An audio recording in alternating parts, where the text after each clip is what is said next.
Everybody was told you're gonna go after like the most dangerous criminals. But what you see on TV and what actually was happening is like people weren't going after that. When Charles Tillman left the FBI, claiming he didn't believe in the new immigration policies, we all thought he grew a conscience. However, his involvement in the Super Bowl saga involving the kidnapping of Bad Bunny revealed a different picture. We have exclusive footage, and it's unbelievable.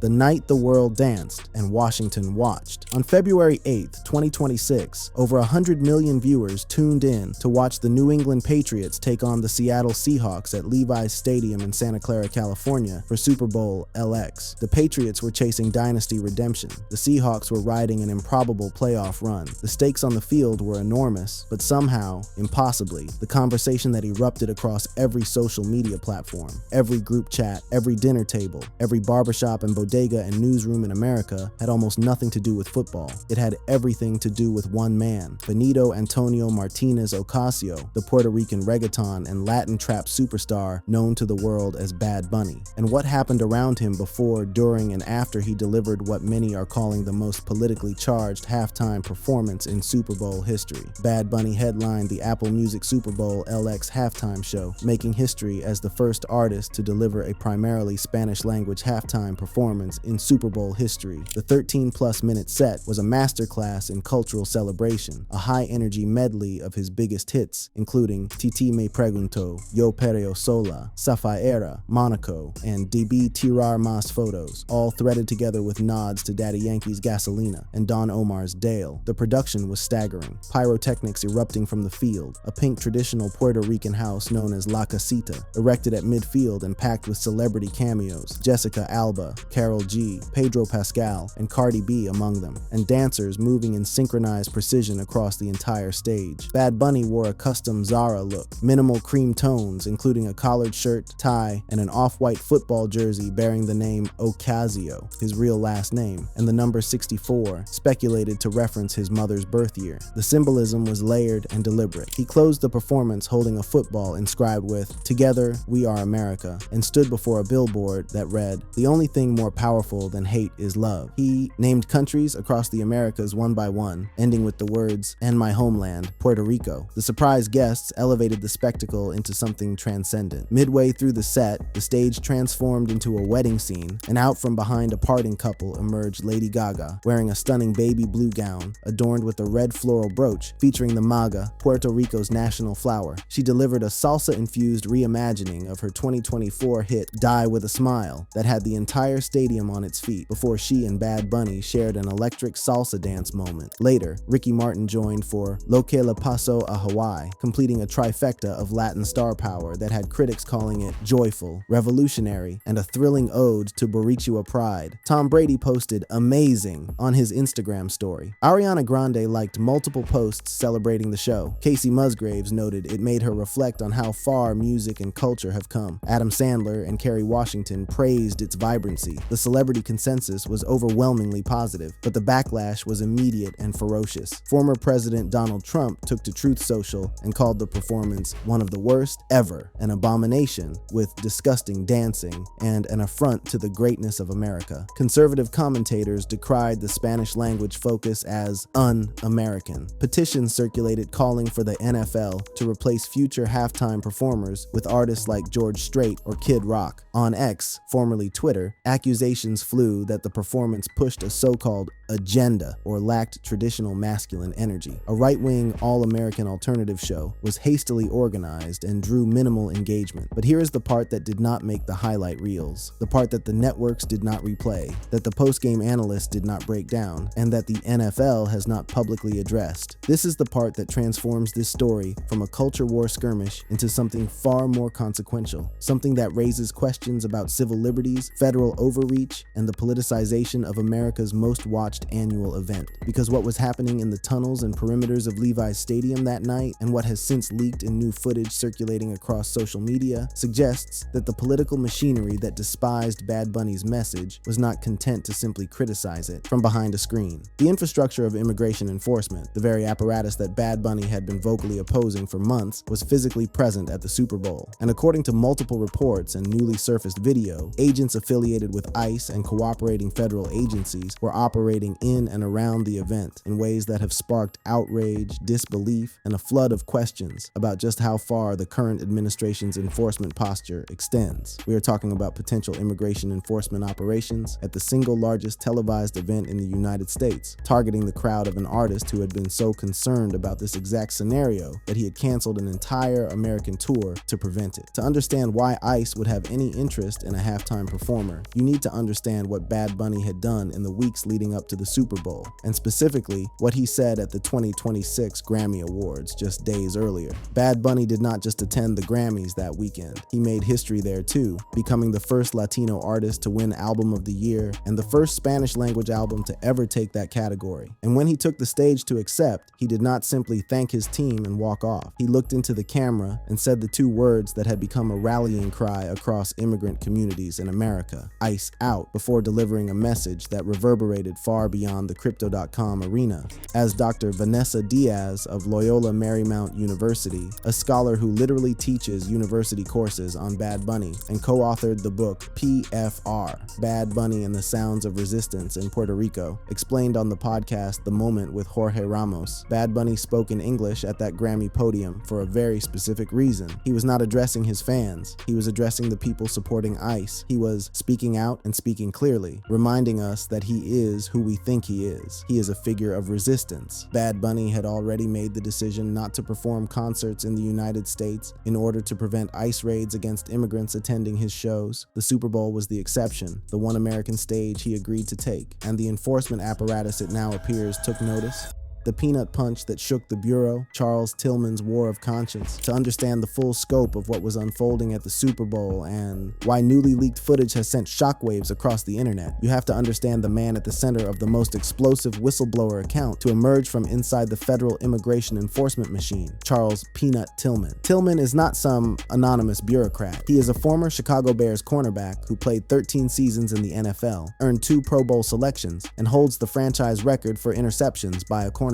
He is the inventor of the legendary peanut punch, a ball-stripping technique that forced 44 fumbles over his career, ranking him among the highest in NFL history. He is a 2014 Walter Payton NFL Man of the Year winner, an award given for excellence on the field and charitable work off it, largely through his Charles Tillman Cornerstone Foundation, which supports critically ill children, inspired by his own daughter's 2008 heart transplant. He played on the Bears' 2006 Super Bowl team. In Chicago, he is not merely known, he is beloved.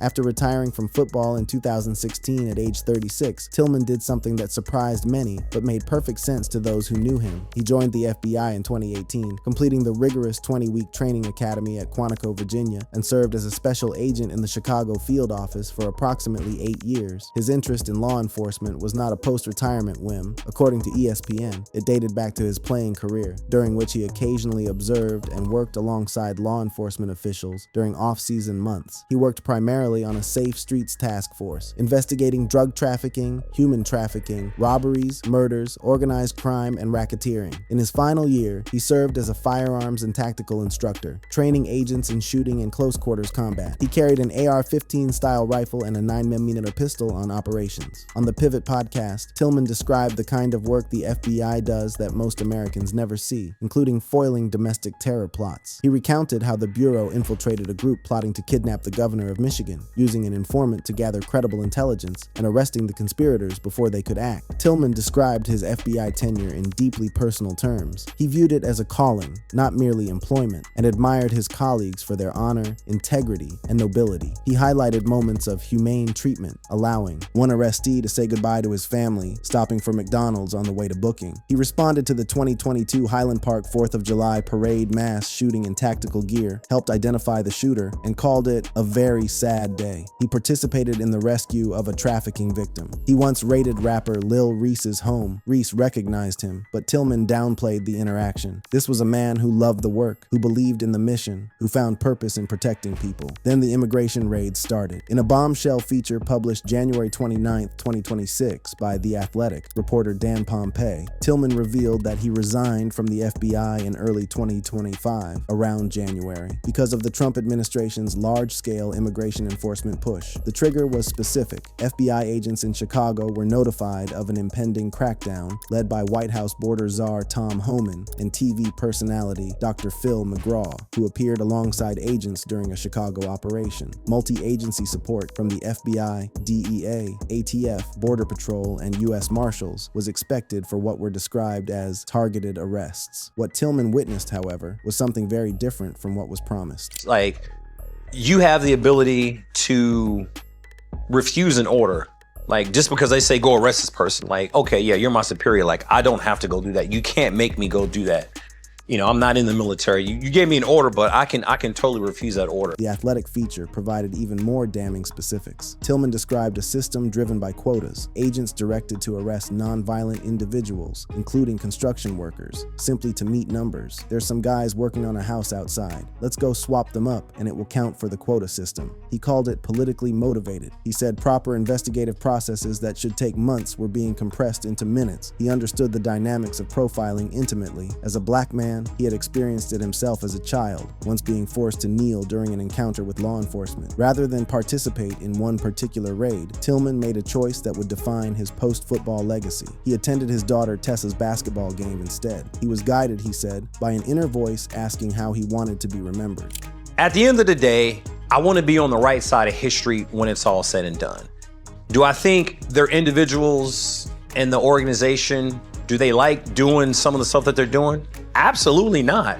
I think they hate it. Tillman also expressed profound dissatisfaction with FBI Director Kash Patel's leadership, noting, "There are a lot of people in the FBI that aren't happy with how the organization is being run by Kash Patel, but they can't quit like I did." That sentiment was echoed in the halls of Congress, where Patel faced withering questioning from lawmakers. During one Senate hearing, a member of the committee told Patel directly, "When I say that you are the least qualified FBI director in the history of the FBI, that is real, because you are the only one that never even served with the FBI prior to joining." The same hearing saw Patel pressed repeatedly on whether he had informed the Attorney General that Donald Trump's name appears in the Epstein files, a question he refused to answer with a simple yes or no, dodging and deflecting until the exchange became a viral moment in its own right. The picture that emerged was of an agency whose credibility was eroding from the top down, led by a director whose qualifications were questioned by sitting senators, whose agents were being redirected from counterterrorism and organized crime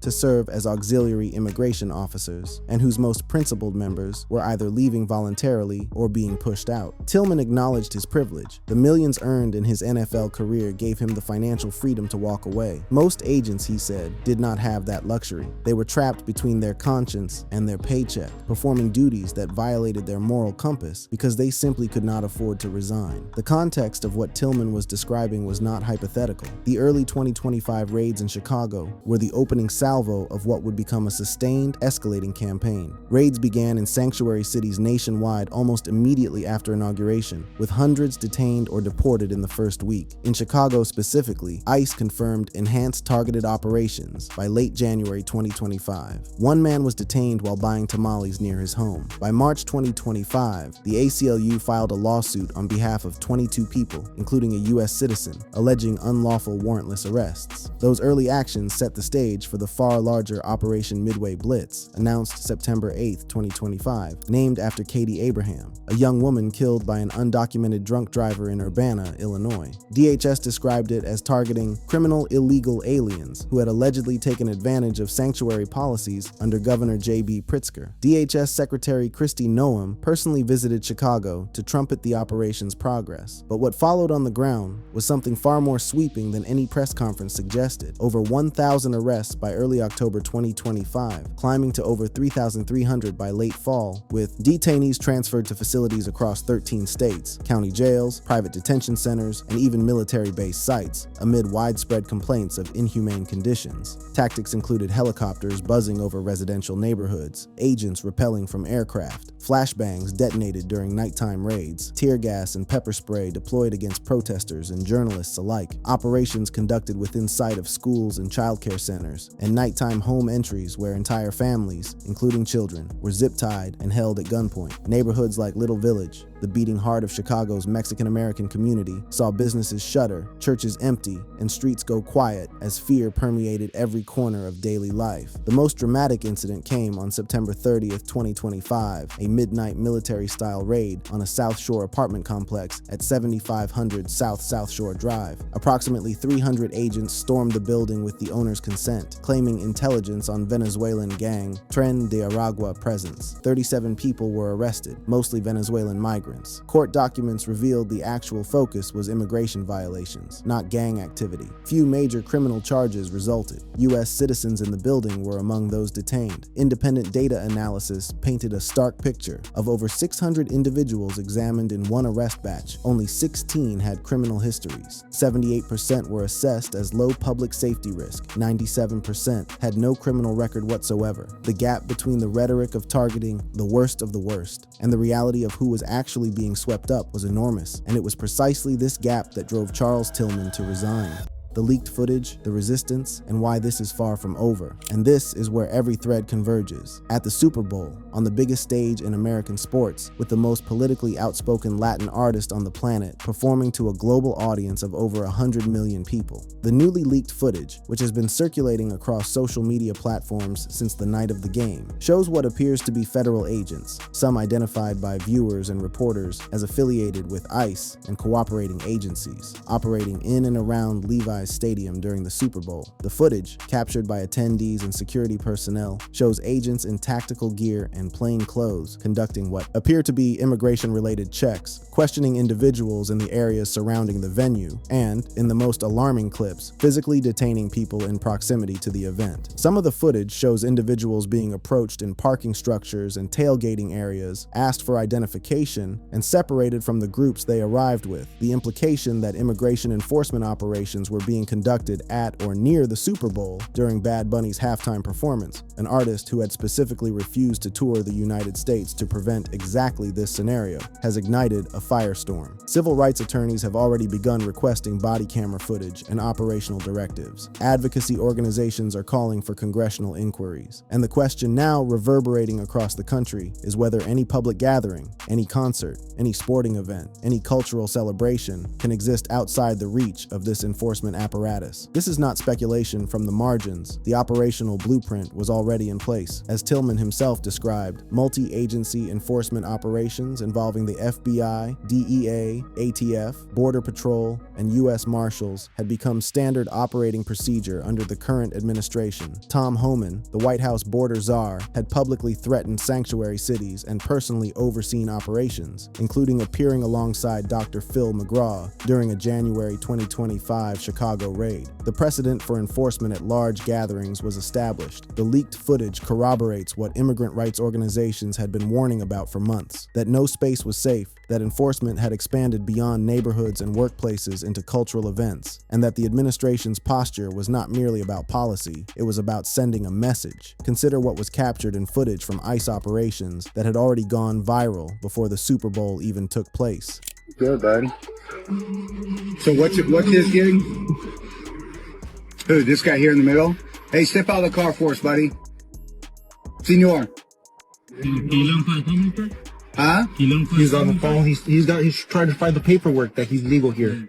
Give him a second now. What is it? Wait, don't talk to me that way. I'm running this right here. Okay, calm down. That clip, an ICE agent dismissing a man's attempt to produce documentation proving his legal status, while a bystander is told to calm down for advocating on his behalf, encapsulates the dynamic that Tillman described from the inside. The rhetoric says, most dangerous criminals. The reality shows agents pulling people out of cars, demanding papers from people buying tamales, and sweeping apartment complexes where 97% of those detained had no criminal record. The public outcry over Operation Midway Blitz and the broader enforcement campaign has been massive, sustained, and unprecedented in modern American history. Thousands marched in the Chicago Loop against ICE in September 2025, chanting "ICE out of Chai" and "Hands off Chicago." Regular demonstrations erupted outside the Broadview ICE processing facility, a major flashpoint where crowds grew larger with each passing week, with clashes involving tear gas, pepper balls, smoke bombs, and fireworks. In October, families with young children were arrested during protests in Millennium Park. By January 2026, hundreds of CPS students staged school walkouts on the north side to protest the raids. Communities organized rapid response networks with a sophistication that rivaled military logistics. Thousands of volunteers monitoring alert channels around the clock.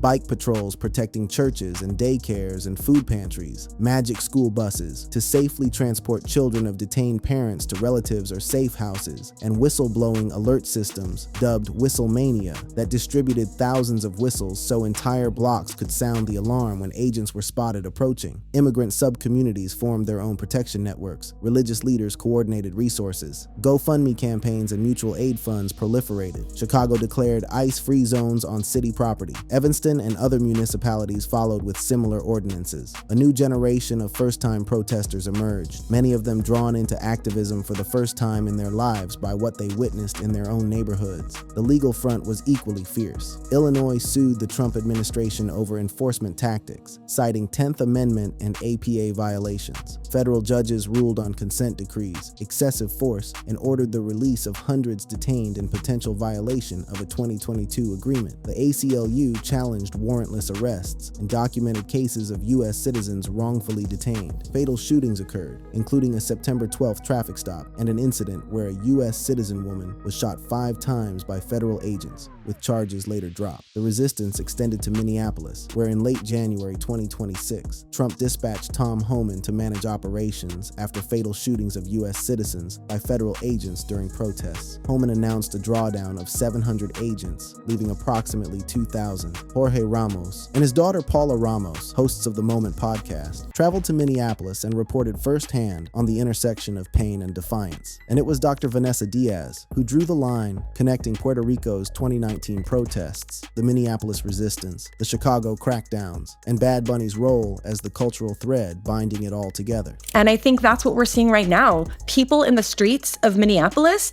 are Republicans, are Democrats, are independents, are of all spectrums. And it's because when there is something so clear, when there is something so unjust and it's just undeniable, people do come together. And that is the beauty of people mobilizing. And often those things have a soundtrack. That's where Bad Bunny comes into this conversation. Dr. Petra Rivera-Rudo of Wellesley University added the structural dimension that makes this inseparable from American history itself. The same logic that is used to justify the continued colonization of Puerto Rico is the same logic that's being used to target Latinos, to target immigrants, to present Latinos as foreigners who don't belong. It's the same sort of logic around race and citizenship and who counts as an American and who doesn't. That is the roots of these crises. The Supreme Court's insular cases, the ICE raids in Chicago, the leaked footage at the Super Bowl, and Bad Bunny standing on the world's biggest stage declaring, "We are Americans." They are all expressions of the same unresolved question about who belongs in this country. If you found this breakdown valuable, make sure to like, subscribe, and hit that notification bell so you never miss a video. Drop your thoughts in the comments. Do you think what happened at the Super Bowl crosses a line? And share this video with someone who needs to see it. We will see you in the next one. Thanks for watching. Check out other cards on the screen.